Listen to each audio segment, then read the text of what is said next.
Hello, my friend. Today I will tell you another long-forgotten legend. Close your eyes and let the magic transport you to Middle-earth. Our journey begins. In the days after the great darkness was driven from the land, when the black gate had fallen and the one ring was unmade, peace returned to Middle-earth like a slow sunrise after a long and bitter night. King Elisar ruled from Minas Tirith with wisdom and strength, and many folk rejoiced beneath banners that fluttered once more in the breeze of freedom. But evil, though broken, is not so easily slain. It retreats like smoke into the cracks of the world, seeking forgotten hollows and unguarded shadows. To the east, where the mountains of Mordor cast their long, cold silhouettes across the ash-ruined plains, there stood a lonely tower, Durthang, black and cruel, once a watch-post of the enemy.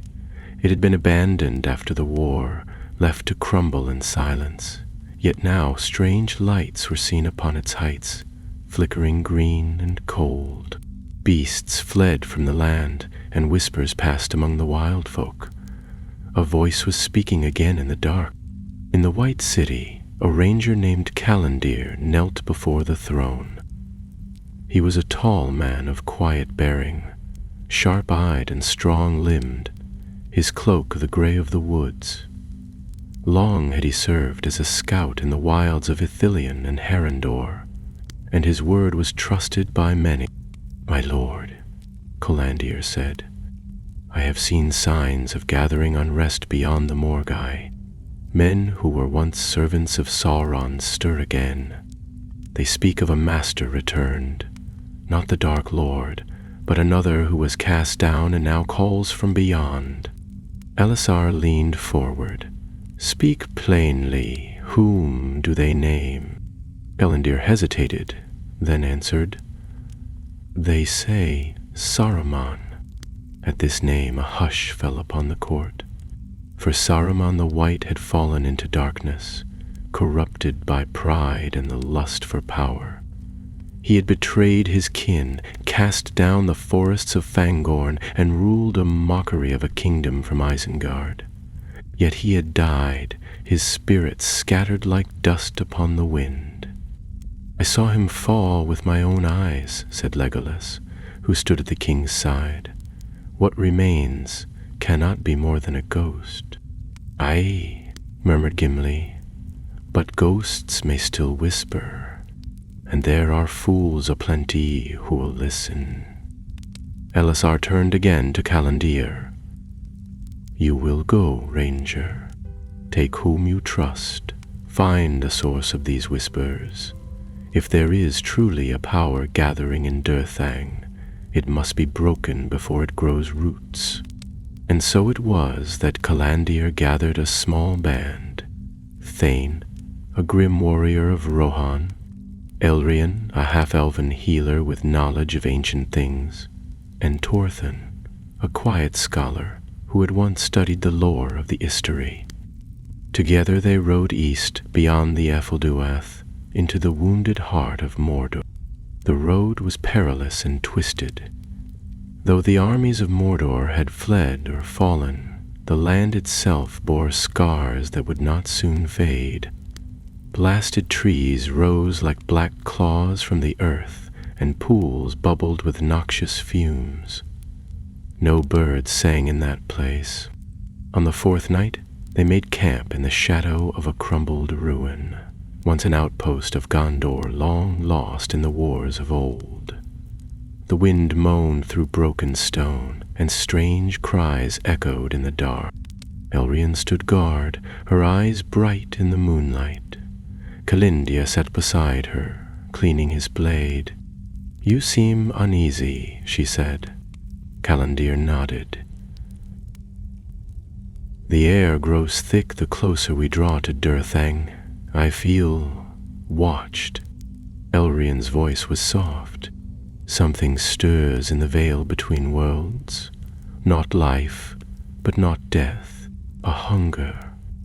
Just then, Torthen gasped and stumbled back from the fire. "I saw it," he whispered, eyes wide with terror. A shape just beyond the light, tall and robed, its face covered by shadow. It looked at me, and I heard a voice. "What did it say?" Calander asked quickly. The scholar hesitated. "Only this. I am not what I was. I am what remains."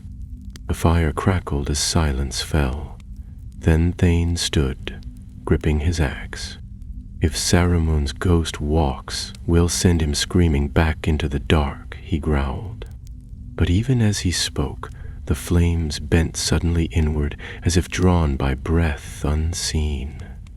The light faltered. For a heartbeat, a figure stood at the edge of the fire, cloaked in black, eyes like dying stars. And then it was gone. In the days that followed, the company pressed on. They passed through canyons shrouded in choking mists, across plains strewn with bones and rusted armor. Tracks of men were found, fresh, leading toward Durthang. Someone had come before them, or perhaps waited within. By the 10th day, they reached the foot of the tower. Durthang rose like a spear of night against the sky. Its walls, though cracked, still held firm.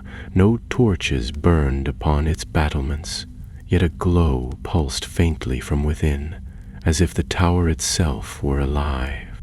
Calandir halted the group. "We enter at dusk. We do not split. And we speak no names aloud, not even our own." They nodded. The air was heavy with dread, but the time had come. And within Durthang the halls were lined with strange symbols, etched in chalk and bone. The company moved silently, blades drawn, eyes wide. At the heart of the keep they found a chamber ringed with mirrors, and in its center, resting upon a pedestal of black stone, was a crystal. It pulsed softly, pale and cold. Torthen stepped forward, eyes fixed on it. "This is no ordinary gem. It is a prison, or perhaps a vessel." Suddenly a voice filled the chamber, smooth, ancient, and utterly without mercy. "You have come far, little flames, but I am the shadow that learns, the echo that endures. I have no need of names. I am the fire that remains after the tower falls. I am Saruman." The crystal pulsed, the mirrors flared, and the doors behind them slammed shut. The tower had awoken, and the game had begun. For a long moment, no one moved. The voice still echoed faintly around them, like wind slipping through cracks in stone. Calandir's hand went to the hilt of his sword. Thane stepped beside him, muscles taut, his eyes fixed on the crystal. Elrian stared into one of the mirrors with a frown, as if something unseen pressed against the glass from the other side. Then, without warning, the mirror across the chamber rippled. A hand burst forth. The company leapt back as a figure emerged from the glass, cloaked in tattered black, its face a pale blur. It moved like smoke given flesh, silent, swift, terrible. Thane charged first, his axe singing through the air. It passed through the figure with a hiss, as if through mist, but the thing reeled all the same, vanishing into another mirror. Calandir seized Torthen by the shoulder. "Is that Saruman?" "No," the scholar breathed, his voice tight with fear. "Something bound to him, shadows shaped by his will. The crystal holds his spirit. These are his hands." More shapes emerged, 2, then 4, then 6. The mirrors flashed with cold light. and the chamber was filled with silent foes, their limbs moving as if pulled by strings.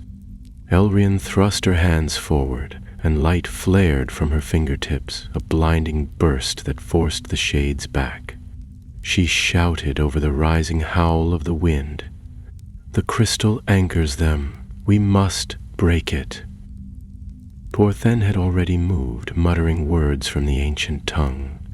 Symbols on the floor flared as he reached the pedestal, but before he could touch the stone, the crystal gave a sudden pulse, and the force of it flung him across the chamber. He struck the wall and fell, motionless. Galindir ducked under a sweeping shadow blade and rolled to his companion's side. Torthen still breathed, but blood trickled from his brow. "The wards are old," the ranger said grimly. "We're walking in a trap." Elrian knelt beside them, her magic already at work. The light from her hands sealed Torthen's wound, though his eyes remained shut. The crystal won't yield to force alone. Saruman was once the greatest of the Istari. He would have crafted protections even in death. A shadow blade grazed Thane's arm, tearing through cloak and skin alike. He growled and lashed out, splitting the nearest mirror with a strike of his axe. The glass shattered with a scream, and the shadow inside it vanished in a wisp of black. Calendir's eyes widened. "Destroy the mirrors. They're his gateways." One by one, the company turned their focus. Elrian sent blasts of light into the glass. Thane shattered frames with powerful blows. Calendir shot arrows tipped with silver into the swirling surfaces. Each mirror that fell seemed to thin the air, weaken the howling wind, and dim the light of the crystal. But just as the final mirror cracked and bled black smoke, the voice returned. "You would scatter my shade. Foolish mortals. I have seen the fall of kingdoms. I have spoken with the flame imperishable.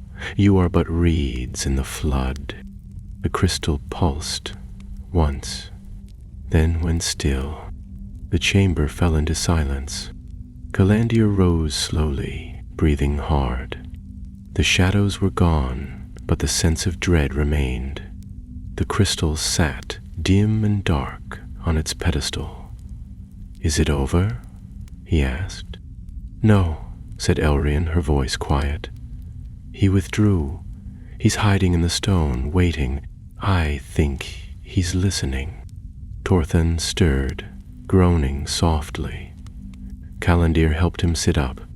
"Did you see anything?" Elrian asked. Torthen nodded, wincing. "A memory. Not mine, his, Saruman's. I saw him crawling through the ruins of Isengard after the Ents left. He was broken, defeated, but something spoke to him. From the east. A whisper in the dark." "Not Sauron?" Calendir asked. "No," Torthen replied. "Another. Or perhaps something older. He called it the Nameless, and it gave him this." He pointed weakly to the crystal. Elrian's brow furrowed.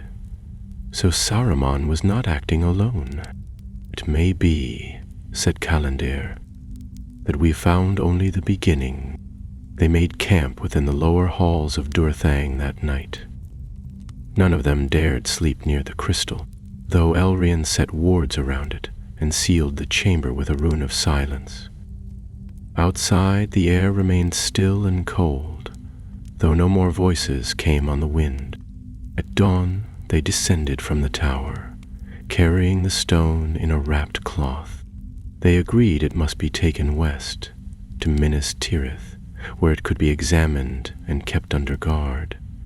Perhaps the king's lore masters, or even Galadriel in the distant land of the elves, might know how to destroy such a thing. Yet as they rode across the grey plains, Calendir could not shake a lingering unease.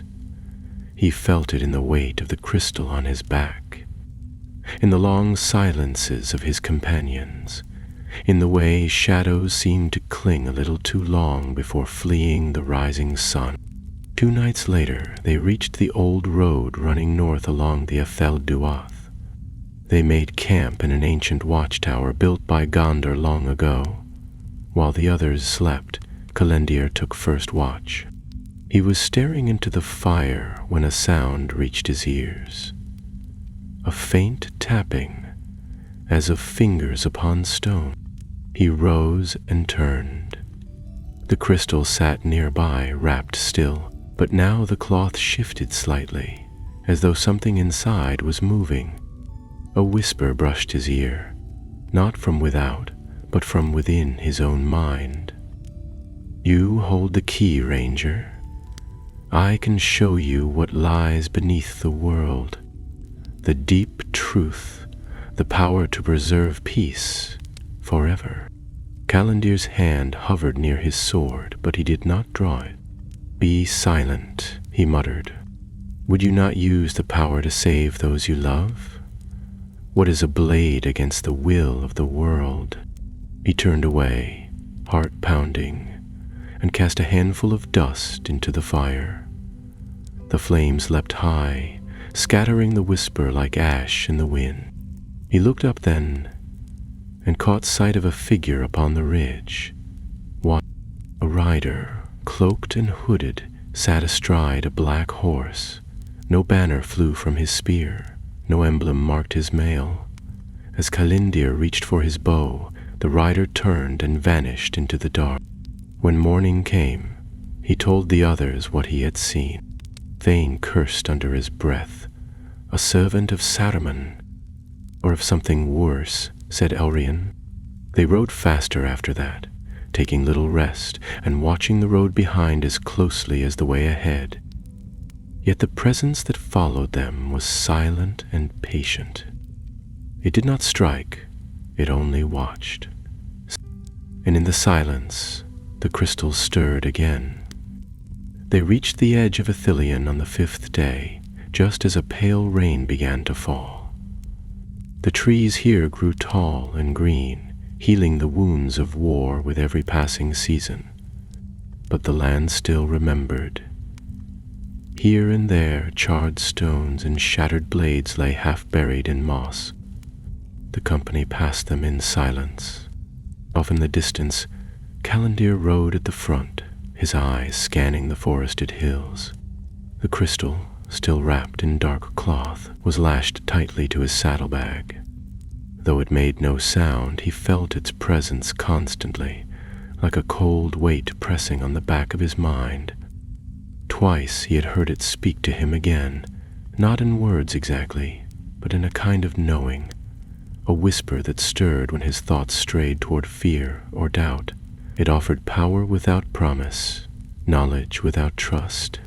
Behind him, Elrian rode with her hood drawn up, her hands folded beneath her cloak. Her face was pale, and her thoughts seemed far away. She had tried once more to probe the stone with her magic, but it had fought back, not with force but with memory. For hours afterwards she had wandered silently, murmuring names none of them recognized.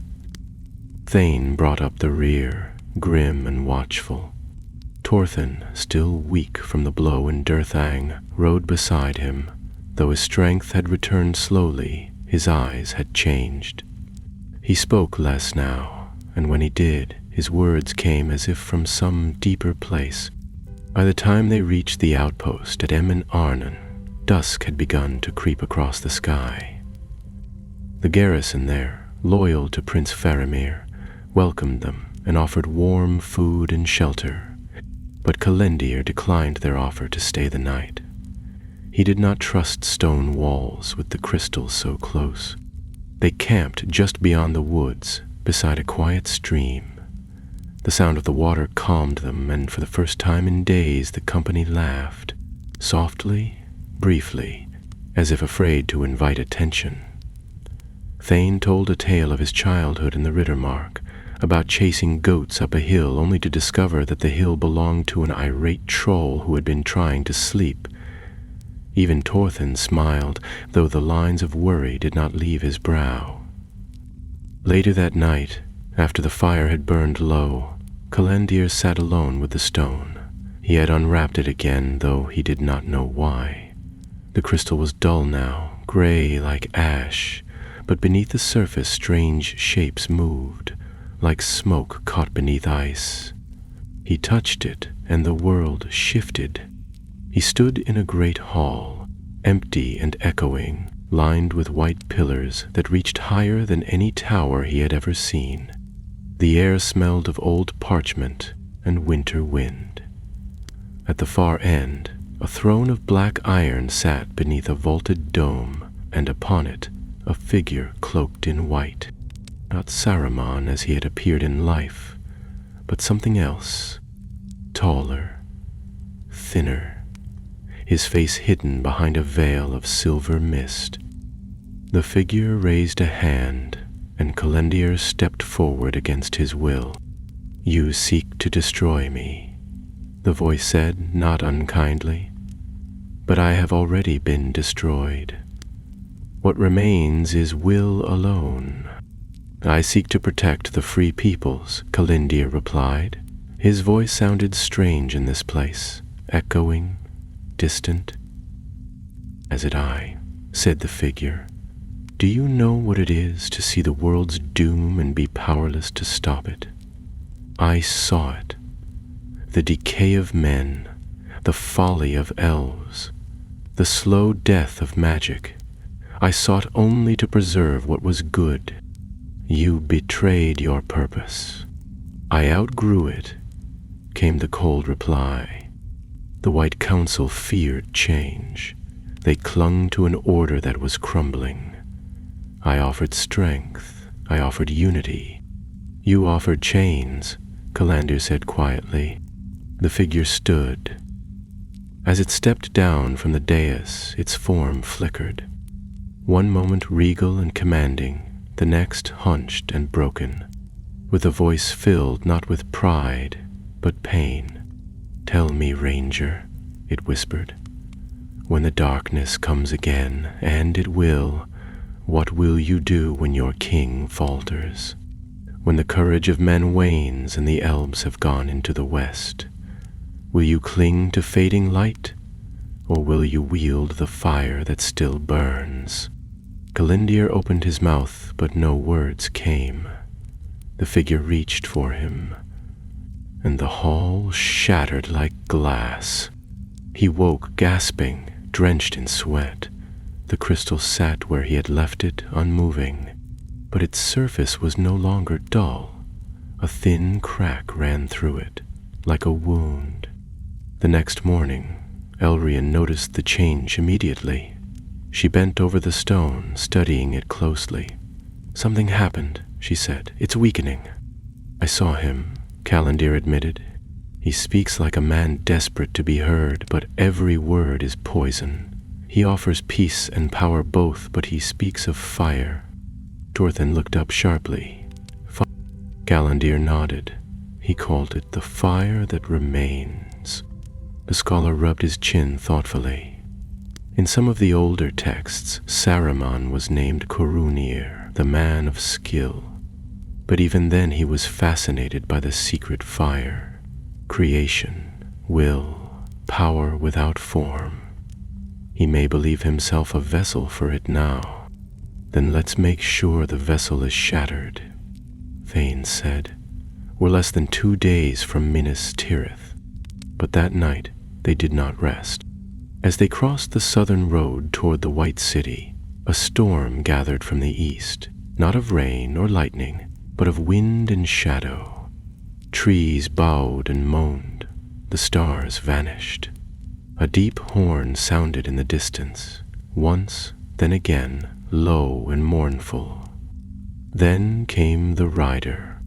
He came not by road, but across the fields, swift as a falling star. His cloak flowed like ink behind him, and where he passed, the grass withered and bent. His mount was no living beast, but a shape of darkness, hooves never touching the ground. He said nothing, made no cry. But his intent was clear. He had come for the crystal. The company mounted swiftly, and Calendir spurred his horse toward the woods. "Ride!" he shouted. "To the river!" Branches clawed at them as they fled through the trees, the sound of hooves behind them like drums of war. Elrian twisted in her saddle and raised her hand, releasing a flash of light that lit the forest like day. The rider reeled, but did not fall. They reached the stream and crossed it at a gallop, waters spraying high around them. Calendir turned once, arrow nocked and ready, but the rider had stopped at the water's edge, staring with eyes that burned blue and pale. He did not follow, not that night. By morning, the storm had passed, and the towers of Minas Tirith stood bright upon the horizon. They had reached the last stretch of their journey, but behind them, far away in the woods, the rider waited, and in the depths of the crystal, a voice stirred once more. They passed through the northern gate of Minas Tirith by midday, the white city gleaming beneath the spring sun. Its walls shone like marble against the dark shoulders of Mount Mindalluin, and the banners of the king flapped proudly in the breeze. Guards in gleaming mail stood watch along the towers, and people moved through the streets with a calmness that had been long absent from the world before the fall of Sauron. Yet as the company rode into the lower circle, heads turned to watch them, for there was something in their faces that did not belong to peace. Calendir led the way up the winding road that climbed through each of the city's 7 levels. By the time they reached the 6th, where the houses of healing and lore stood among ancient trees, the tension in his chest had not eased. The crystal, now wrapped in several layers of cloth and sealed with Elrian's wards, pulsed faintly beneath his cloak, like a heartbeat that did not belong to him. They were met at the entrance to the Hall of Kings by a guard captain who bowed low and admitted them without question. News of their return had traveled faster than they had. Within, King Elisar stood speaking with 2 elven envoys from Rivendell, but when he saw Calendir and the others, he stepped away without hesitation. "You have brought something dark into my city," the king said, his voice grave as his eyes settled on the bundle in Calendir's arms. "Even from here, I can feel its weight." Calendir nodded, and they followed the king into a smaller chamber, one lined with tapestries of Numenor and lit by tall windows of stained glass. There, beneath a high vaulted ceiling, they placed the crystal upon a stone table. Elrian whispered an incantation, and the wrappings fell away. The room dimmed slightly, though no shadow had moved. The crystal sat like a slumbering coal, cold but smoldering with light deep inside. Elisar stared at it in silence. Then he turned to Torthen. "What is it, truly?"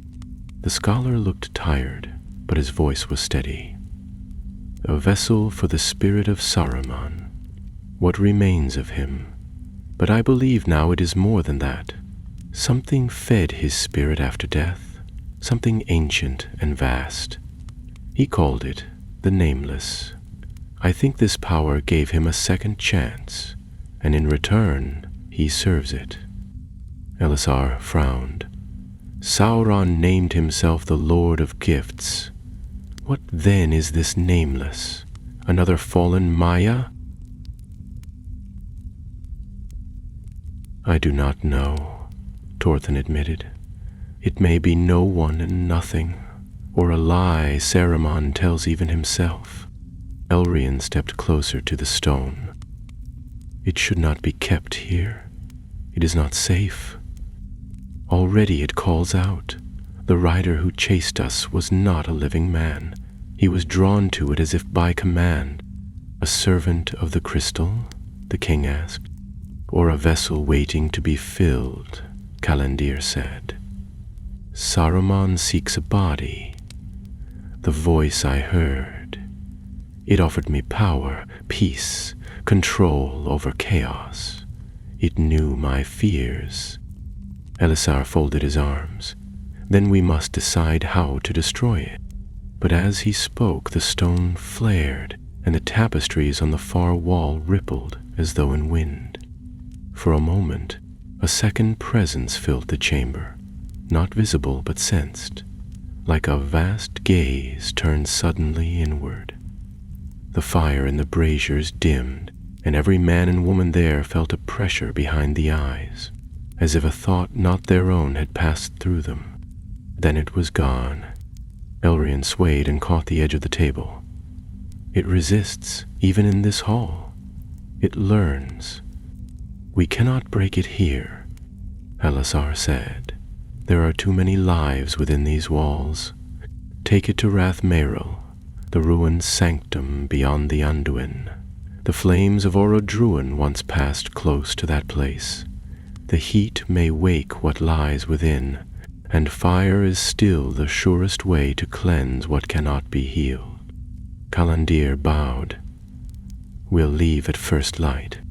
That night, the crystal was locked in the deepest vault beneath the citadel, sealed with wards of both Elvish and Númenórean making. Even so, dreams plagued them all.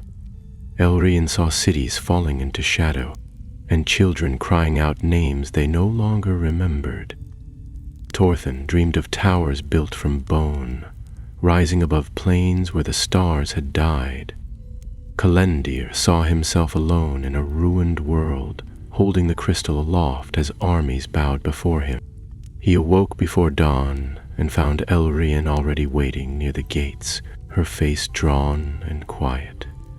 Thane joined them not long after, sharpening his blade with grim focus.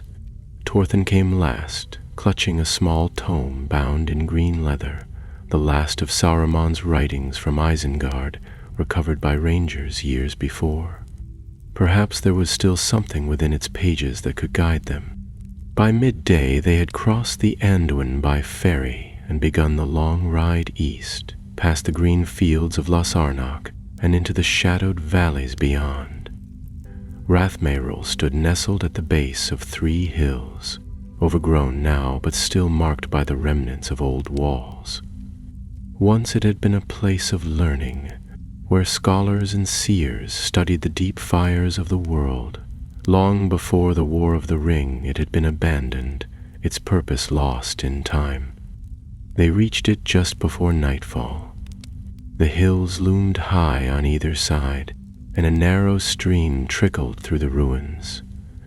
There was no sound but the rustle of leaves. Birds did not nest here, no deer passed through. The place felt forgotten by the world. Kalandir dismounted and lifted the crystal from his pack. Its surface was no longer smooth. Cracks had spread across it like veins, and within the light churned, bright now, restless. "We'll end this tonight," he said. They gathered in the old fire chamber, where a stone basin once used to hold sacred flame still remained intact. Thorfinn opened his book and began to read softly, ancient words that flickered with meaning even when unspoken. Elrian circled the basin, laying runes of binding in silver dust.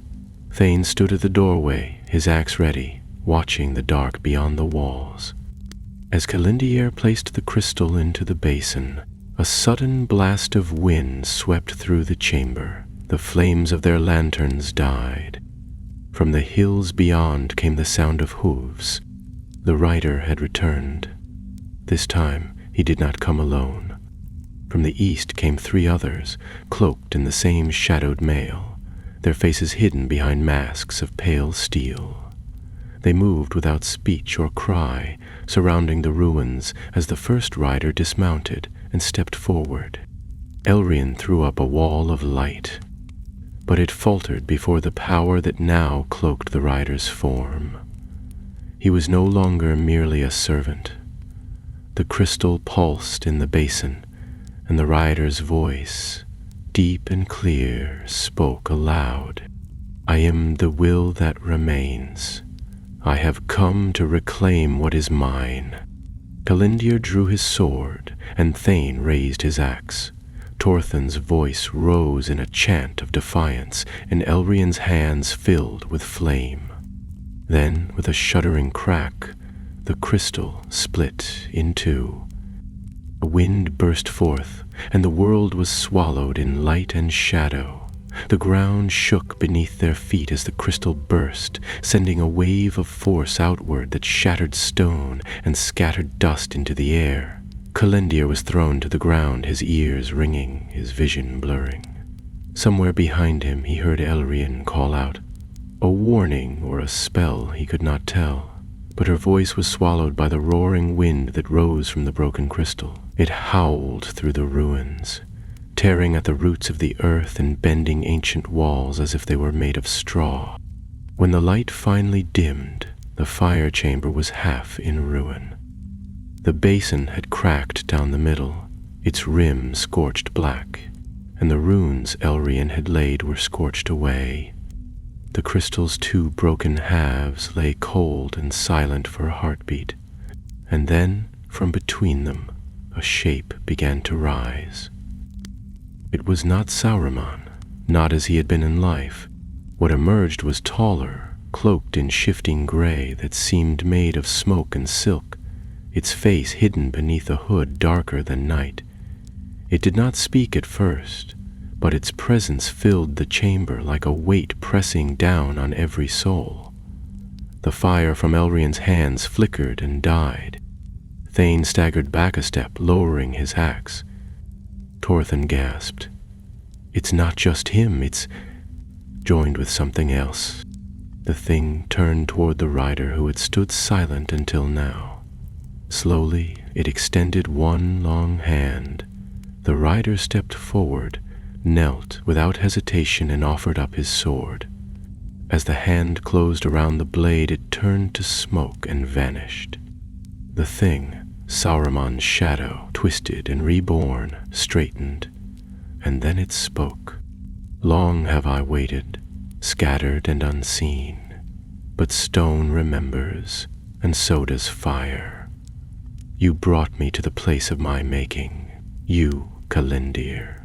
You are the vessel. No, Calendir said, forcing himself to stand. You will not take me. You carry fear, doubt, a desire for order. These are the seeds of will. I am not your enemy. I am your end. The voice was not cruel or angry. It was calm, level, like a teacher explaining an inevitable truth. But the power behind it chilled Calendir to the core. He raised his blade. Elrian, beside him now, whispered words of strength, and the runes on his sword began to glow. We've destroyed your body. We've broken your stone. You have no form left, she said, her voice trembling but strong. I am beyond form, it replied, and yet I shall walk again. With that, it turned toward the three other riders who waited beyond the ruined walls. One by one, they stepped into the circle surrounding the broken crystal. Shadows poured from their cloaks, not rising like smoke, but spilling like oil across the ground, seeping into the stone. The shape at the center began to change, growing more solid, more defined. The cloak of gray thickened. Hands appeared, skeletal but strong. A face began to emerge from beneath the hood, pale and fine-boned, not Saruman's face, but something older and unfamiliar. His eyes were deep wells of silver light. Elrian struck first, hurling a bolt of fire at the emerging figure. It hit with a loud crack, sending shards of stone flying, but the figure barely moved. Tan rushed in next, his axe flashing in a downward arc meant to cleave straight through the thing's chest. But the blade passed through smoke, and Tan stumbled as it reformed behind him. Torthen's voice rose in a desperate chant, weaving a spell of banishment he had learned in the deep vaults of Minas Tirith. But even as the words left his lips, the figure turned toward him, and he fell to his knees, clutching his head in agony. The sound of the chant turned to a groan. Then silence. Calendir moved, sword raised, fury lending him strength. "You will not rise," he said, and with all the might he could summon, he drove the blade into the heart of the creature.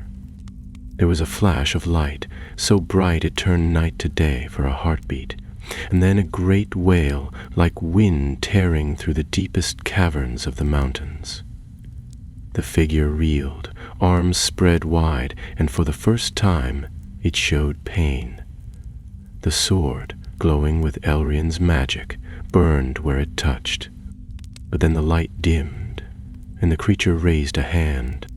The blade flew from Calendir's grasp and landed yards away. He was lifted into the air and hurled back against the wall, pain exploding through his chest. Darkness crept at the edge of his vision, but he held on. Elrian knelt beside Torthen, who lay motionless now, his face pale. She touched his brow, whispered words of healing, but he did not stir. Her eyes filled with tears, but she stood again, her magic rising. "You will not take him," she said, her voice ringing clear across the broken ruins. The creature turned its eyes upon her. "You have the light of the West in you. It will not be enough." "Then I will burn it out of you," she whispered, and flung her last spell. The ruins around the fire chamber flared back to life. The very earth trembled. The air filled with light as Elrian called on the hidden strength she had never dared use before. Magic passed down from the high elves, born of starlight and memory. The spell struck the figure squarely, engulfing it in flame. The riders screamed. 2 fell where they stood. The 3rd staggered, then fled into the night. The shadow form writhed, its edges tearing away like banners in a storm. Its cry shook the trees. And then, silence. The figure was gone. Only ash remained where it had stood. The broken crystal lay cracked in 1,000 pieces. Calendir rose slowly, aching but alive.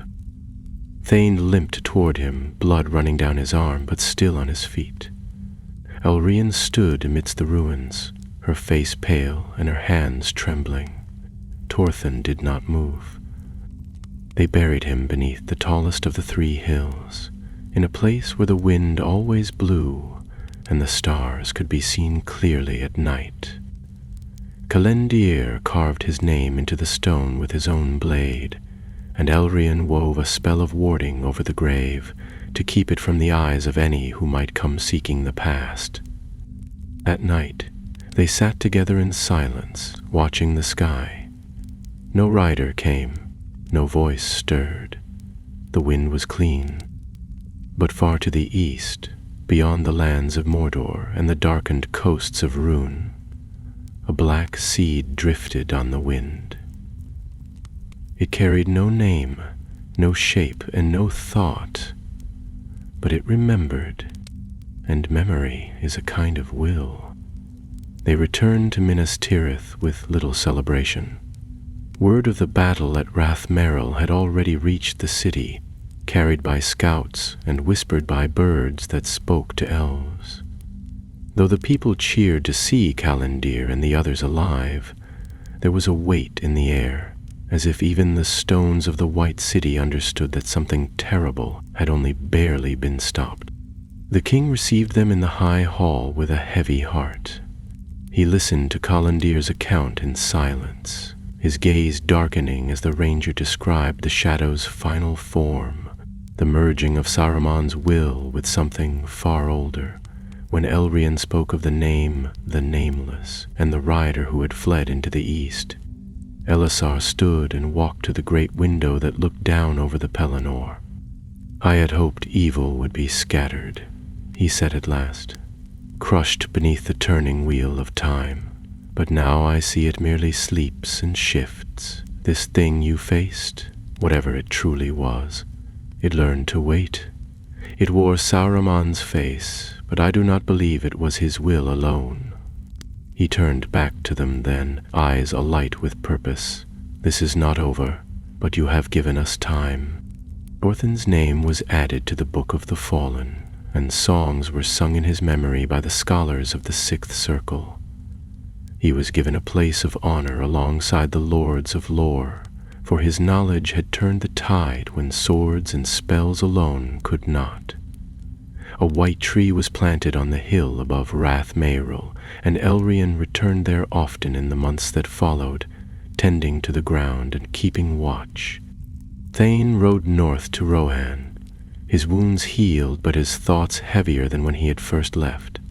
Kalendir knew he would return to the Riddermark a quieter man, his blade still sharp, but his heart changed. The bond between them remained, unspoken but firm, forged in fire and shadow. Kalendir himself stayed in Minas Tirith, though not in the high halls. He wandered the libraries and vaults, searching through ancient scrolls and forgotten songs, looking for any mention of the nameless. He spoke with dwarves who remembered the oldest tales, and with elves who knew the weight of ages. Most had heard nothing, just fragments of warnings, references to the hunger before the world, or the silence beneath the stars. Only one voice offered something more. It came in the form of a letter, delivered by a merchant from Pelargir, addressed to Kalendir by name.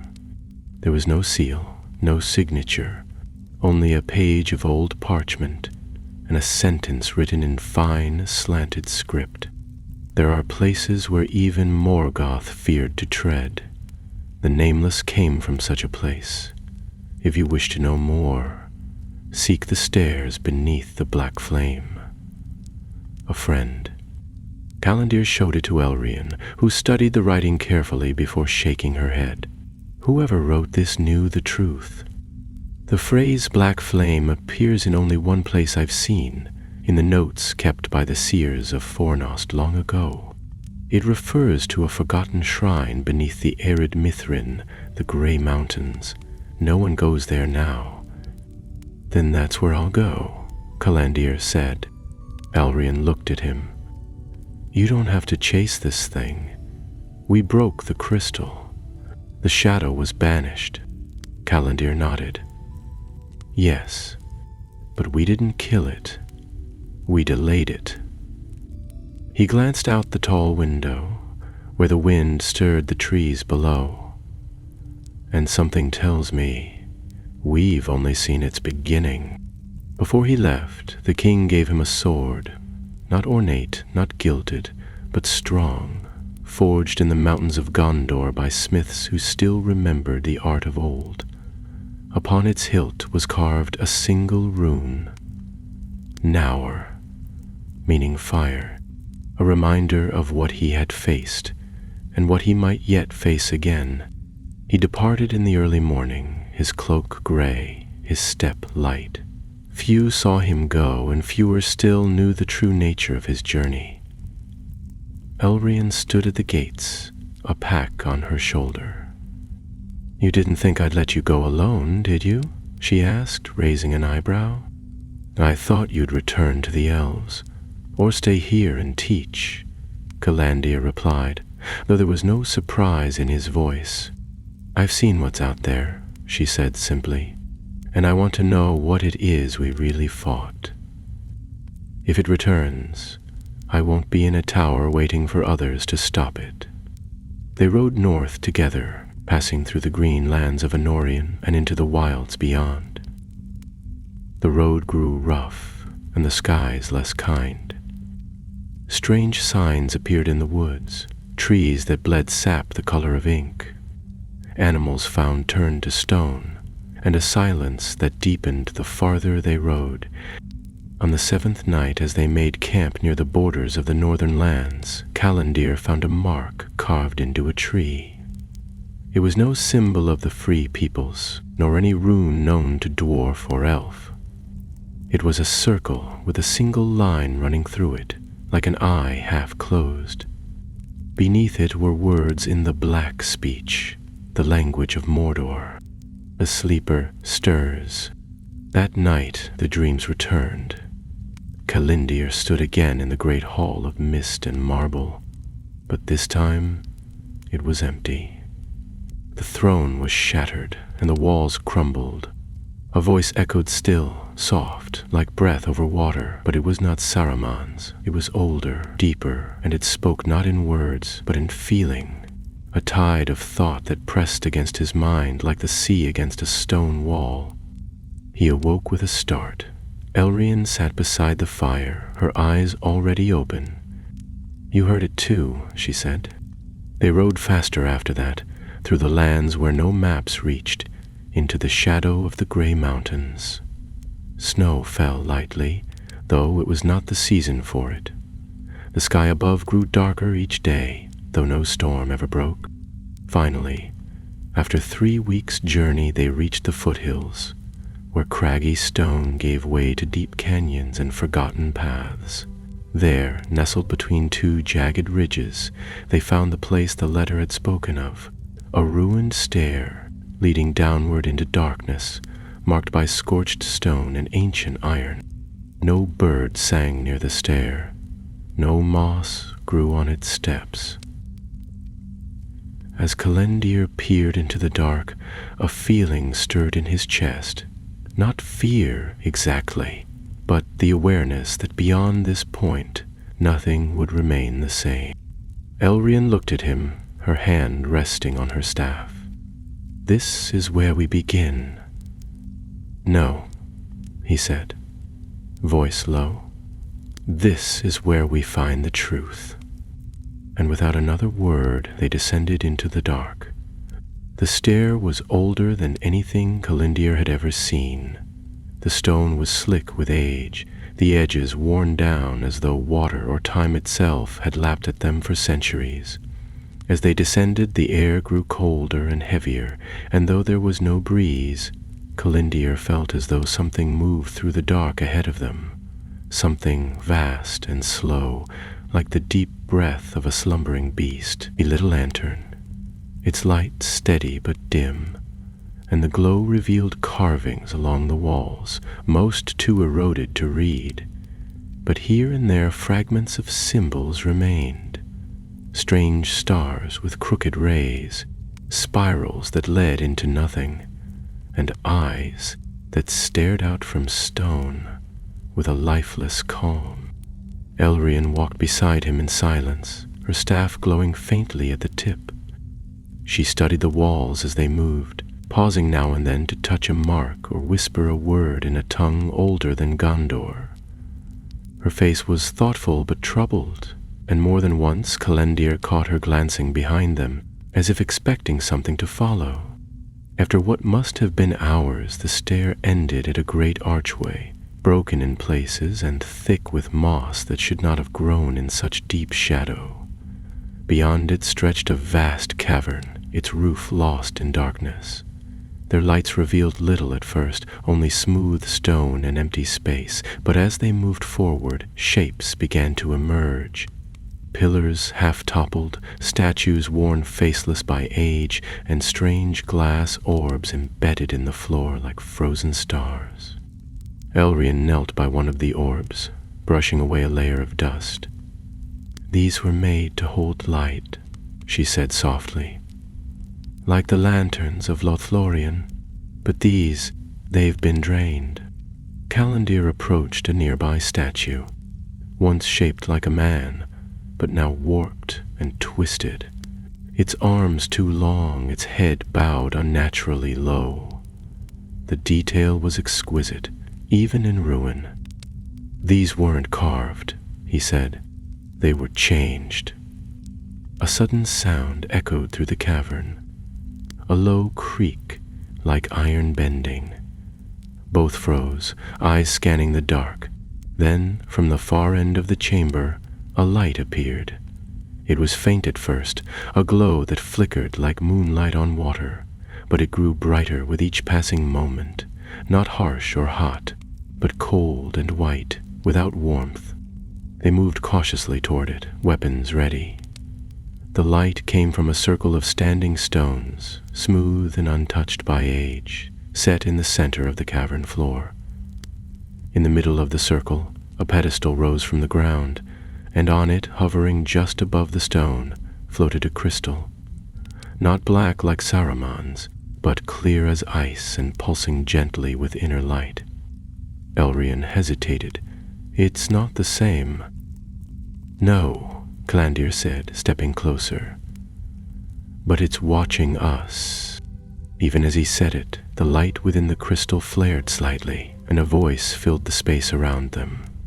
It was not loud, nor cruel. It was soft, measured, like a whisper spoken in a forgotten tongue. Yet both understood it clearly. "You have come far. Tell me, why do you seek what was hidden?" Neither of them spoke. The voice continued, patient and calm. "Do you seek to bind me as others have tried, or to understand what I am?" Calandir's hand gripped his sword. "We seek the truth," he said, "about the nameless, about what Saruman became, about what lies behind all this." "Ah," the voice replied almost wistfully. "So few seek truth. Fewer still survive it." The light shifted. A figure began to form above the pedestal, not fully solid, not truly present, but there. It was tall, robed, its features hidden though not entirely unfamiliar. Something in the way it stood, in the cadence of its speech, reminded Calandir of the voice in Rath Merrill. This was no ghost, nor memory.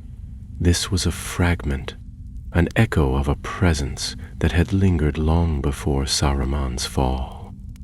Elrian stepped forward, her voice calm but firm. "What are you?" The figure did not answer immediately. When it did, it spoke slowly, as if remembering. "I am a shard of what was. When the world was young, before the shaping of the mountains, there were thoughts that moved without form. Some became flame, some became wind. Others waited. I waited. I am not named because I am not one thing. I am the will to endure, to shape, to remain." "You gave your strength to Saruman," Calandir said. "Sought order. I offered him vision. His fall was his own. His weakness was hope." "You speak as if you are beyond evil," Elrian said. "But you twist the minds of men. You wait in shadows. That is not wisdom, that is rot."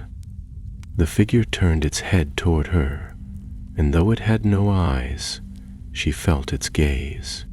"Wisdom is rot to those who cling to light that fades. What you call evil is the shaping of truth by force. You would rather the world break than change." Calandir raised his sword, not in threat, but as a challenge. "Then change is coming, and we're not afraid of it." There was silence. Then the crystal dimmed and the figure faded. "You will be," the voice said quietly. "But not yet." A pulse of light burst from the pedestal, not blinding but dizzying.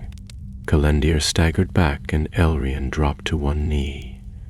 When the light faded, the circle of stones was empty. The crystal was gone. They stood slowly, the chamber still and silent once more. "What just happened?" Calandir asked. Elrian's face was pale. "It tested us, and it's still watching." They left the cavern quickly, retracing their steps through the stair, the weight of what they had learned pressing heavily on them both. The surface air, when they reached it again, felt sharp and strange, as if the sky itself had shifted. They did not speak until they were well into the valley below. "It's not a ghost," Elrian said finally. "Not a remnant. It's a will without flesh, a hunger that survived the shaping of the world." Calandir nodded.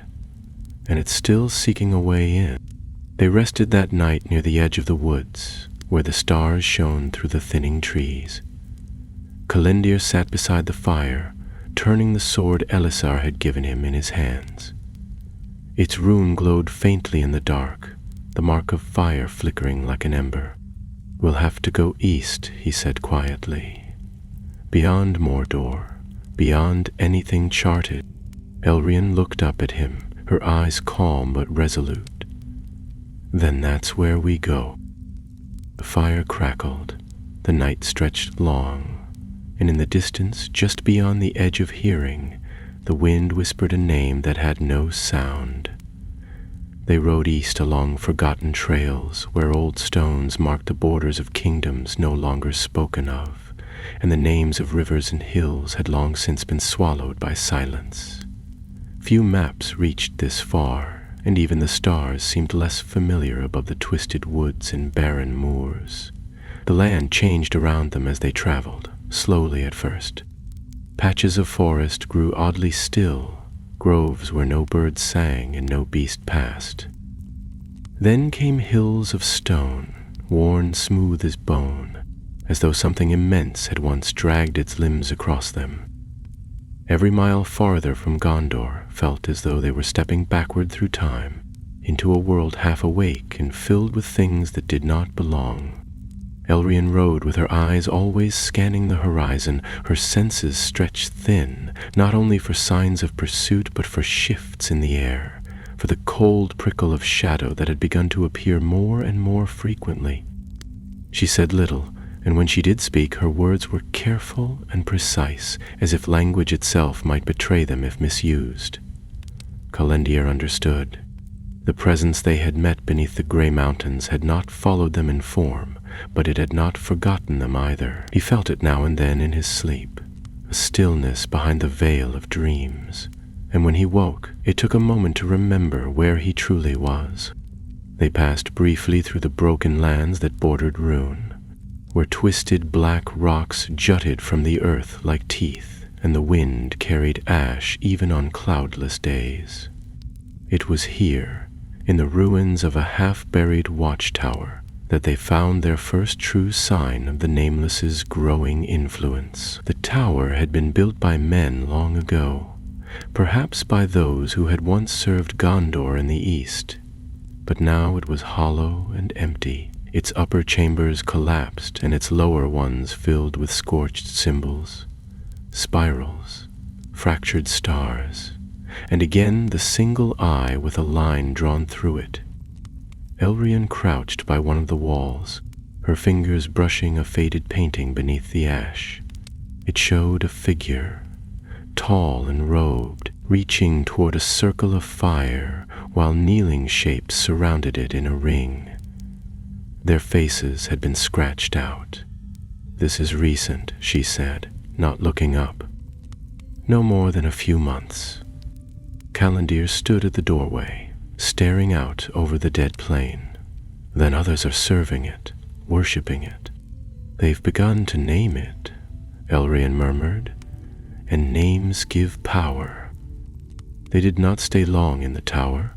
That night they made camp in the shelter of a narrow gorge where the fire could not be seen from the plains above. The wind rose after sunset, bringing with it a smell like wet stone and old smoke. Elrian sat with her knees drawn up, her staff laid across her lap, her eyes fixed on the flames. Kalendir sat beside her, sharpening his blade more out of habit than need. "I keep thinking about what it said," he said after a while. "What you call evil is the shaping of truth by force." Elrian nodded, though her gaze didn't shift. "That's what it wants us to believe, that we're afraid of change, that it's not destruction, only order carved out by will. It's the same lie Saruman told," Kalandir said, "that if the world will not be saved, it must be controlled." Elrian looked at him now. "But it's worse than that. Saruman still wanted a world to rule. The Nameless only wants a world to remain, even in ruin." They rode at dawn, the sky a pale gray above them, and by midday they came upon a village, not on any map, and not ruined, but quiet. Smoke rose from 2 chimneys, and goats grazed in a nearby field, but no voices greeted them, no children ran to the road to stare in curiosity. Callandir dismounted first, his hand resting on the hilt of his sword. Elrian followed, her staff at the ready. They walked into the village slowly, calling out, but no answer came. The houses were simple, wood and stone, and freshly thatched in places. Signs of life were everywhere, food on tables, water still warm in a wash basin, a cart half loaded with grain, but not a soul was to be found. Elrian stopped beside the well in the village square and ran her hand along its stones. "They left in a hurry," she said, "but there's no sign of struggle," Dahlia murmured. "They were taken." They checked each house and found the same thing. Signs of people only moments gone, doors left ajar, cloaks on hooks, fires still warm. In one home, a doll lay beside a child's bed, and a plate of bread had gone uneaten. In another, a bowl of herbs sat steeping beside a marked map of the eastern ranges. Elrian touched the parchment gently, then rolled it up and tucked it into her satchel. "Something drew them out," she said, all at once. As they prepared to leave, Callandir caught sight of a mark drawn in chalk on the lintel of the largest house. It was the circle again, the eye with the line through it, but this time it was surrounded by other symbols. 12 points radiating outward like the petals of a dark sun. He stepped back, a chill passing through him. "Able were marked," he said. Elrian joined him and stared at the drawing. Or chosen. They left the village behind quickly, riding until the sun had begun to fall behind the hills. That evening, as they camped near a river that ran cold and black beneath cliffs of white stone, they finally opened the scroll they had taken from the village house. It was not a map of the region as they had first thought, but a chart. One that showed not roads or rivers, but alignments of stars, dates scrawled in red ink, and beside each a note written in careful hand. "Their appearances grow stronger," Elrian read aloud. "Each time the veil thins, we draw closer. The voice comes clearer. Soon we will see." "The appearances?" Callandir asked. She nodded. "I think they were listening to it, waiting for it to show itself, like a prophecy." Callandir ran his hand through his hair. "They weren't taken, they went willingly." Elrian looked into the fire. "It promised them something. It always promises something." Silence settled between them, but not a peaceful one. The river whispered along the stones, and above them the stars shone clearly, but even they seemed to watch. That night, Callandir dreamed again. He stood not in the misted hall of the past, but in a field of black water, beneath a sky with no moon. Shapes moved beneath the surface, too deep to see, and from the horizon came a sound like breathing. He turned and saw the villagers walking into the water one by one, their faces calm, their eyes closed. At the edge stood a figure cloaked in night, arms open, whispering without voice. He woke with a start, heart pounding. Across the fire, Elrian was already awake, her eyes dark. "I saw it too," she said. They said no more. In the morning they would ride east again, into the lands beyond known names, but now they understood something new. The nameless did not merely wait. It called, and people were beginning to listen. By the time they reached the edge of the east mark, the land had changed entirely. Gone were the green hills and scattered forests of Gondor's forgotten borderlands. Here the earth turned pale and dry, covered in a brittle crust that crumbled beneath the hooves of their horses.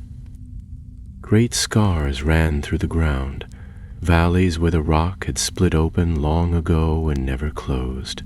At night, the wind moaned like a wounded beast, and strange lights shimmered above the hills to the north, too steady to be stars and too silent to be fire. The people of Gondor called this place the Drowned Wastes, though no water ran there. Long ago a sea had filled this land, or so the stories claimed, but now it was a place where memory clung like dust, and nothing living made a permanent home. Even the sky seemed thinner above it. The stars looked brighter, colder, and more distant, as though something had pushed the heavens farther away. Elrien rode quietly, her hood drawn close, her thoughts turned inward. Calendir knew better than to interrupt her when she was listening. She could sense things he could not, ripples in the world, places where thought had left scars, and lately she had been hearing more than she liked. That morning, as they broke camp beneath a hollowed stone arch, she had told him that voices whispered now without need of sleep. Not words exactly, but feelings, fragments of will that drifted on the air and settled like ash. He did not doubt her. Ever since they had crossed into these lands, his dreams had become colder.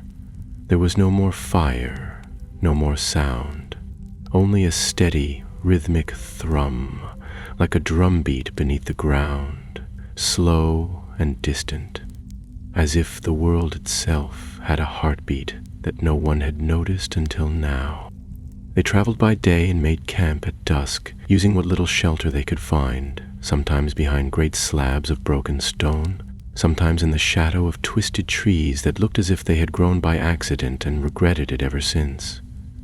Water was scarce, but Elrien knew how to draw it from the roots of certain shrubs, and they had found a spring 2 days past that ran clear and cold, though Calendir still refused to drink it before testing it on the edge of his blade. On the 5th day, they found another village. This one was older, built partly into the face of a cliff, with houses carved into stone and others constructed from dried reeds and packed earth. At first glance, it appeared abandoned like the last, but as they approached, they saw movement. Figures stood at the entrances of the cliff dwellings, wrapped in dark cloaks, unmoving. There were no faces beneath the hoods, only masks, smooth and white, with a single black line drawn down the center. The sight stopped Calendir cold. Elrien dismounted beside him, her hand on her staff, eyes narrowed. "They're not dead," she said softly, "but they're not awake either." Calendir stepped forward cautiously. One of the figures turned toward him as he passed, but made no sound. Its head tilted slightly as if listening. He stopped a few feet away and spoke in the common tongue. "Who are you? What happened here?" The figure did not answer. Behind him, another shifted its weight. The movement was slow and fluid, not unnatural, but empty, like a puppet following a forgotten command. Elrien moved to his side, her voice low. "They're waiting." "For what?" he asked. She looked up at the cliff, where more masked figures stood like statues. "For a voice." "Maybe for a signal. I don't think they know." The two of them moved through the village slowly, carefully. Inside the houses they found signs of ritual, symbols carved into stone, circles drawn in ash, bones arranged in careful spirals. In one chamber, a large bowl had been placed in the center, filled with water that had not evaporated despite the dry air. Above it, a series of markings had been burned into the ceiling, forming a map, or perhaps a calendar. Elrien studied it for a long time before she spoke. "It's a reckoning. They've been watching the stars, not to guide crops or harvests, to wait for a moment. Something they think is coming," Calendir said. or something that's already begun. They did not linger. The masked villagers did not follow them, but neither did they retreat. As Calendir looked back one last time, he saw a child among them. A girl no older than 10, her mask cracked along one side. She turned her head slowly as he passed, and he felt something behind the eyes of that mask that did not belong to her. That night, they did not build a fire. Elrond placed warding stones in a circle around their camp, and Calendir set traps, though he doubted they would be of much use against what waited in the dark. Sleep came late and left early. When he did dream, it was not of fire or mist or even the endless dark. It was of silence. A silence so vast it pressed against his skin like the weight of the deep ocean. In that dream, he stood in a hall of mirrors where every reflection looked not like him, but someone else. Someone who bore his face and voice, but none of his thoughts. They pressed on at first light, following a narrow path that wound along the cliffs and descended into a valley below. The rocks here were black and brittle, and strange shapes jutted from the ground, remnants of buildings, though not of any design they recognized. Some were smooth and angular, built with precision that defied age, while others looked as though they had grown from the stone itself. At the heart of the valley stood a tower, or what remained of one. Its top half collapsed and buried beneath the slope. It rose like a crooked finger toward the sky, and as they approached, they saw that the ground around it had been cleared. Campfires, long cold, dotted the slope. Symbols had been etched into the soil. And in the center, standing before the tower's shattered gate, was a man. He wore no mask, no armor, and no cloak.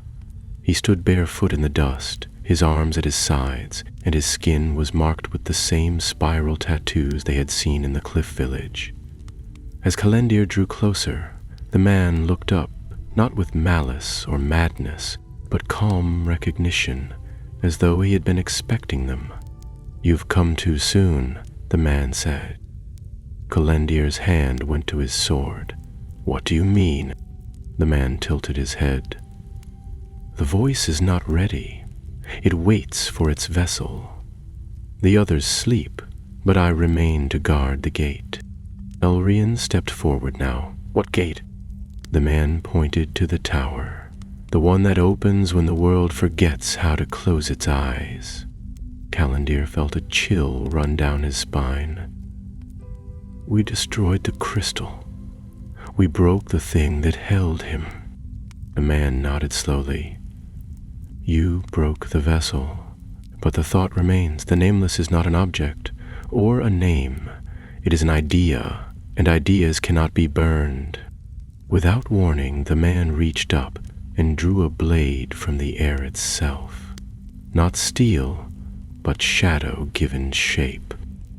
Elrond raised her staff, and Calendir drew his sword as the man lunged. The clash was sudden and fierce.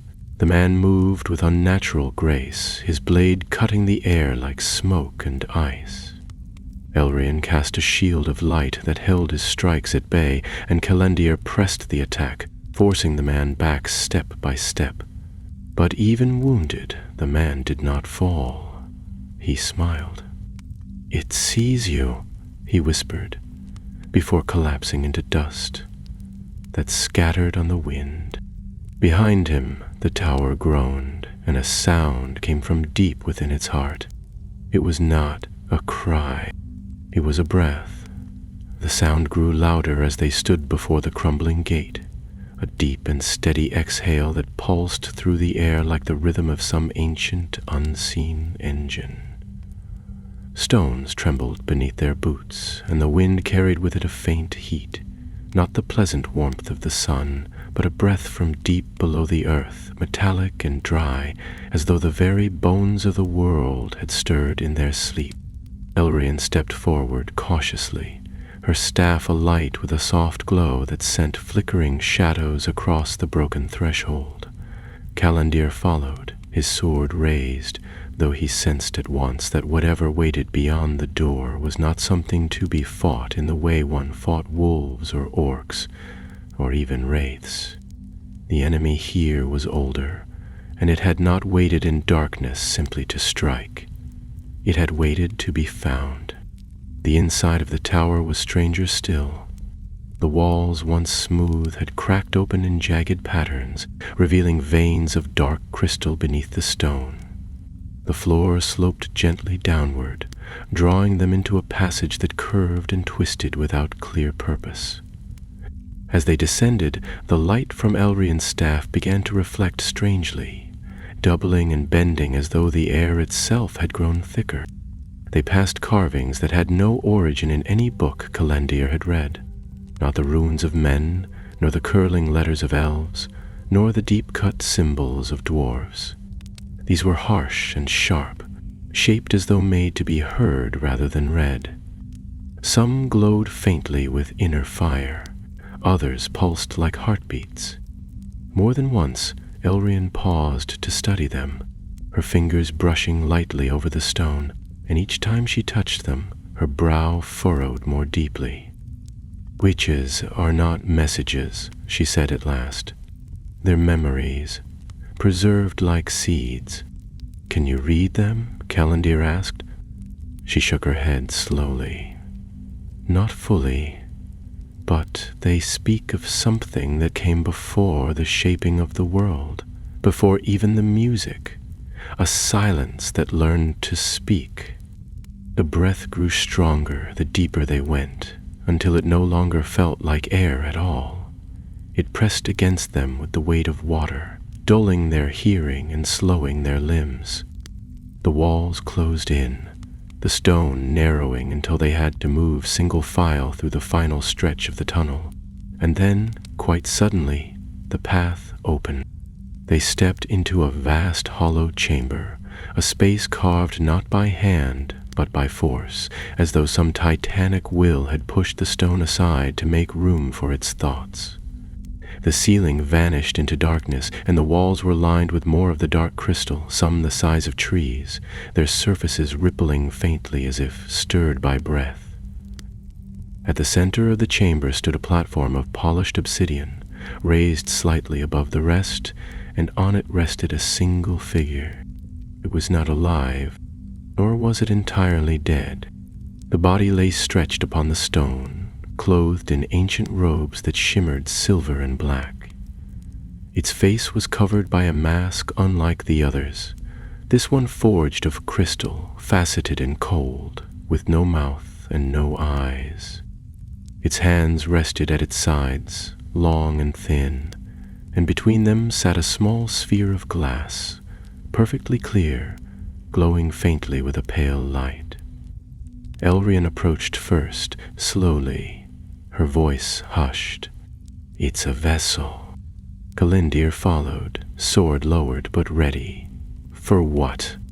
"For the voice," she said. "For the will." As they neared, the crystal mask flickered, not with movement but with light, a sudden glimmer that passed behind its surface like a thought waking. Then came the voice. It was not loud, but it filled the chamber entirely. It did not speak aloud, and yet it left no room for other sound. It spoke within them and around them, not with words, but with the raw essence of understanding. "You have come to witness." Calendir gritted his teeth, feeling the pressure grow in his skull. Elrian clutched her staff, but her gaze remained steady. "We've seen what you've left behind," she said. "We know what you are. You're not a spirit. You're not a god. You're a thought given shape." "I am the shaping of thought," the voice replied. "The desire to remain. Where others forget, I endure. Where others die, I linger. You fear me because I am the truth behind all things. That which does not change, that which watches. You corrupt, Calendir said. You twist what's left. You offer false peace in return for silence. Peace is only silence made strong. The body on the pedestal stirred. The motion was slight, a single twitch of the fingers around the glass sphere, but it sent a wave of energy through the chamber. The crystals lining the walls pulsed, and the light within them began to move, drawn toward the center. Elrian stepped forward, her staff raised. You're not complete.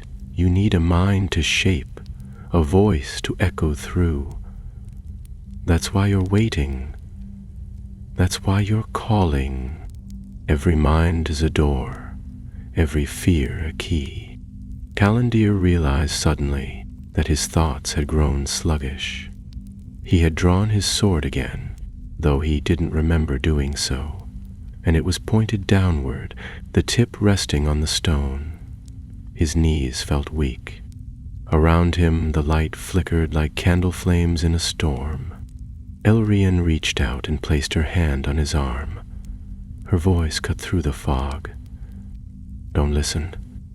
It's not speaking, it's invading. He nodded, gritting his teeth, and forced himself to step back. Elrian turned toward the pedestal, drawing power into her voice. We've seen what you've done. You've taken villages. You've twisted minds. You tried to return through Saruman. But all you are is memory, a broken reflection. Reflections are truth, it replied. Even shattered, they reveal. With that, the sphere in the body's hands began to rise. It lifted slowly into the air, glowing brighter and brighter until the entire chamber was filled with its light. Calendir raised his sword, but Elrian shouted, Don't strike it! If you break it now, it could spread. It's not bound to one place. It's inside the stone, the air, the thought. Then what do we do? I need to draw it in, she said. Contain it. Just for a moment. He stared at her. You'll be exposed. I'll be fine, she said, but her voice trembled. She stepped onto the pedestal, facing the sphere. Her staff flared with sudden light, brighter than he'd ever seen it. Words of power rose in her voice, clear and ancient, older than the white tree of Gondor, older than the towers of the elves. The light twisted, resisted, then began to bend inward. The voice howled, not in sound, but in pressure, in heat, in a sudden rush of memory. Calendir fell to one knee as visions passed through him, cities sinking beneath waves, stars vanishing from the sky, men and women giving up their names in exchange for silence. But he held on. He thought of Torthen, of the forest paths he had walked as a young ranger, of the light that still burned in the White City. Elrian cried out. The light collapsed into the sphere, and the room fell into silence. The body on the pedestal crumbled. The sphere fell to the stone and cracked, just slightly.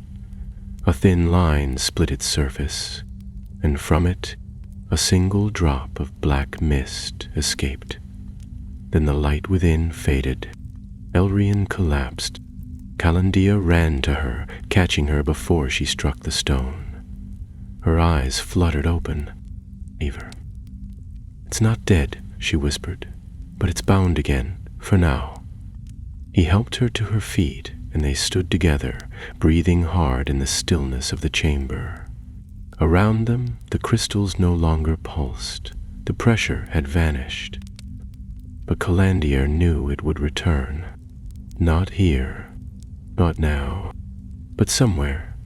Left the tower just before dusk, the sun casting long shadows across the valley as it dipped beneath the edge of the world.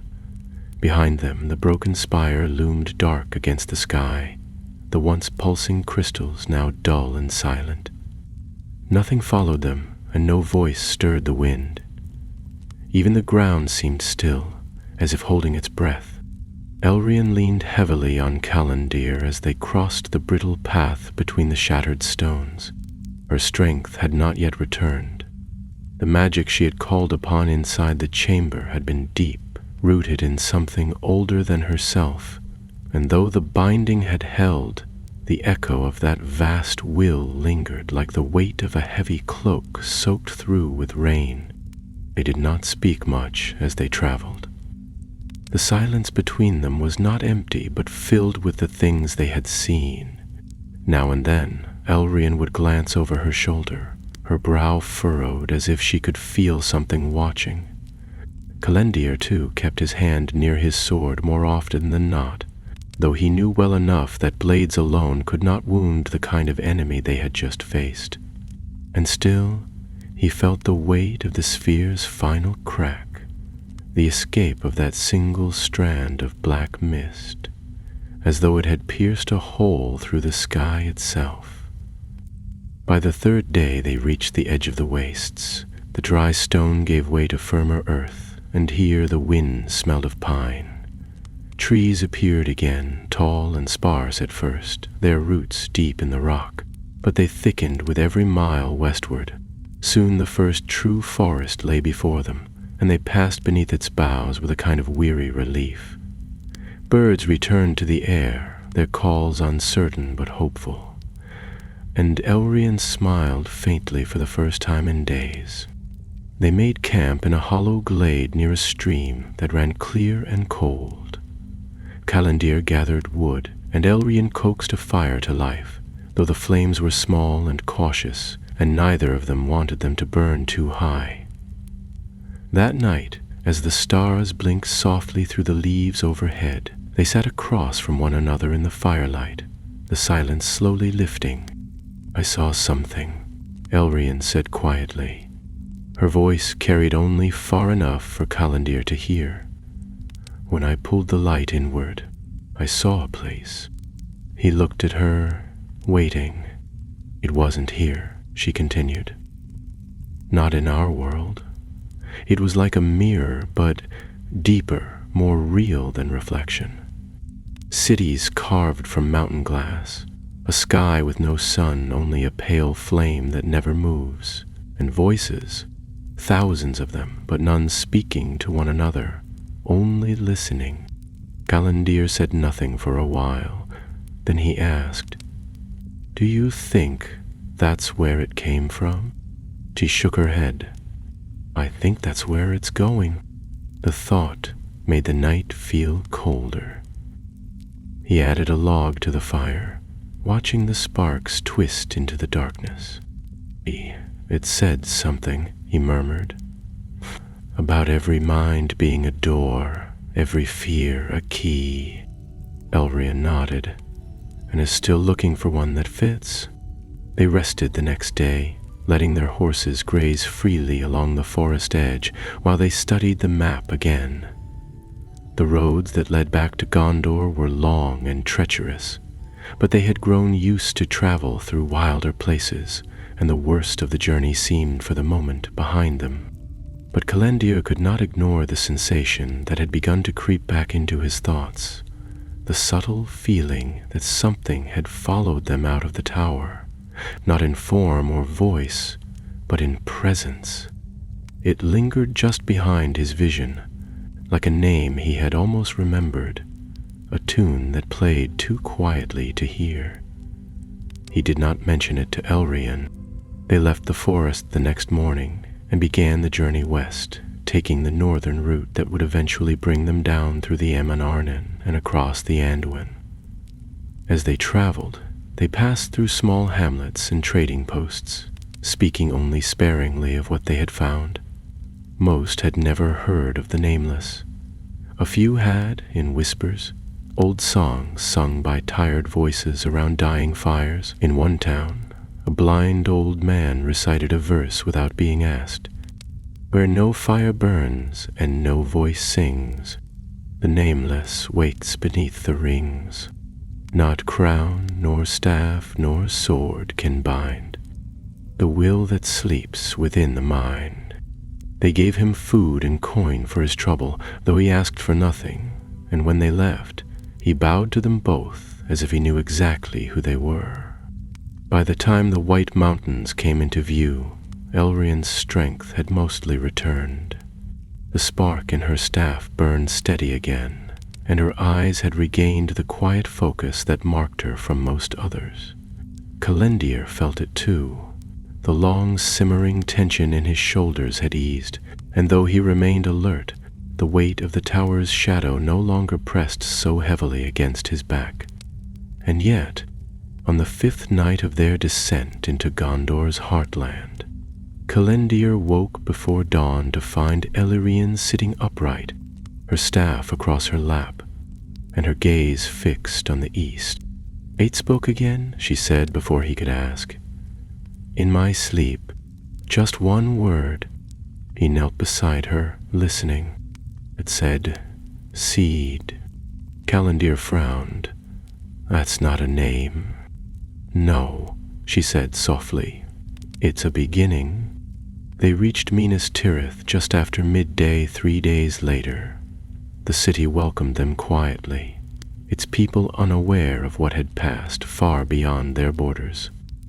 King Elisar met them in the court of the fountain, where the white tree stood tall and blooming in the spring light. He listened carefully to all they said, asked no questions until the very end, and then stood for a long time looking eastward, his expression unreadable. "We have held the dark at bay before," he said at last, "but this is not a darkness that gathers armies or builds towers. It does not threaten by blade. It waits. It changes what we believe." "Grows inside the cracks," Elrian added. The king nodded. "Then we must guard those cracks more fiercely than we ever guarded our walls." He asked them to stay, at least for a time, so that others might hear their tale and learn from it. Elrian agreed. She took residence in the 6th circle among the houses of lore, where she began to record the knowledge she had gathered, carefully and in a book bound in gray. Kalendir lingered only a little longer. He had always been more comfortable in the wild, and after a fortnight he left the city quietly, setting out once again toward the borderlands, where new trails always waited to be walked. But before he departed, he left a message with Elrian, a note written in his careful hand. "If it speaks again, I will hear it. If it moves, I will find it. There are still watchfires to tend, and I am not yet weary." And though she said nothing aloud, she knew he would not be alone. The wind carried the first signs of autumn when Elrian finally climbed the steps of the citadel and laid her manuscript before the steward of records. The cover, bound in ash-gray leather, bore no title, only a single sigil pressed into the front, a broken ring surrounding a star with no points. It had taken her weeks to write, though much of it had been etched into her memory long before her quill ever touched parchment. She had recorded not only what they had seen and done, but the dreams, the voices, the silences between, each more telling than the events themselves. She named it The Song Without a Name, and though she did not say so aloud, she knew it would be the beginning of a larger work. The nameless might be bound again, but its shadow had left a stain, and she had no doubt it would reach for the world once more. The records were sealed in the king's vault beneath the white tree, where only those of high trust could read them. Elisar himself read the pages slowly over many days and spoke little of what he learned. Yet afterward he ordered quiet measures across the realm. Certain ruins were rewarded, old watchtowers rebuilt, and the rangers of Ithilien given leave to patrol further east than before. There were whispers among the guards that something stirred beyond the sea of ruin, and more than once strange figures were glimpsed upon the horizon, robed and silent, always watching. But no attacks came, no words were spoken, only the quiet, endless waiting that had always marked the will behind the mask. Elrian remained in the city through the changing of the season. The citadel gardens turned golden and red, and the long days gave way to misty twilights. She spent her time with the scholars and seers of Minas Tirith, sharing what she had learned and guiding others in the study of magic most thought lost. Yet even among the learned, she spoke little of the final battle in the tower, or the crystal body that had cracked open beneath her touch. Only once, in a moment of tired honesty, did she tell a young apprentice that the greatest danger had never been the presence of the nameless, but its absence. For it was in the voids, in the silences, that it grew strongest.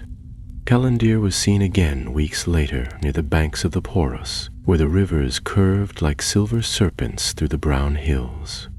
A merchant caravan claimed a man in a gray cloak had guided them out of a ravine that none remembered entering. He bore no crest, gave no name, and vanished at dawn. A week after that, an outpost along the Ethel Duath reported finding fresh arrows of western make beside the ruins of Durthangar. Arrows tipped with silver, buried in the stone as if fired in warning. They found no bodies, no signs of battle, only the faint smell of fire. In time, the tale of Saruman's last shadow passed into rumor. Songs were sung, though few were accurate. In one, Callandir was said to have slain 100 masked sorcerers with a sword of flame. In another, Elrian had bound the Nameless in a crystal of starlight and hurled it into the sea. Neither of them corrected these stories. They had learned that the truth, when spoken plainly, often did less good than the myth. But not all was left to song. Far to the north, in the gray mountains, where the air was thin and the stones cold, a traveler found a ruined stair carved into a cliff, half buried by snow. She descended alone, her cloak fur-linned, her eyes pale with wisdom. She did not carry sword or staff, but a book bound in gray. She passed beneath arches that bore no names and entered the place where Elrian and Callandir had once faced the will behind the world. What she found there she did not say, but when she returned weeks later, she carried with her a shard of crystal no larger than a child's hand, wrapped in a cloth of woven mithril. She gave it to no one. She simply placed it in a vault beneath Rivendell and locked the door behind her. The Nameless had not returned, not in voice, not in shadow, but it had not been destroyed. What Callandir and Elrian had fought was not the end, it was the seed, and seeds, given time, always grow. But Middle-earth had endured worse. In the halls of men and the woods of the elves, in the stone cities of dwarves and the quiet hills of hobbits, the world turned on.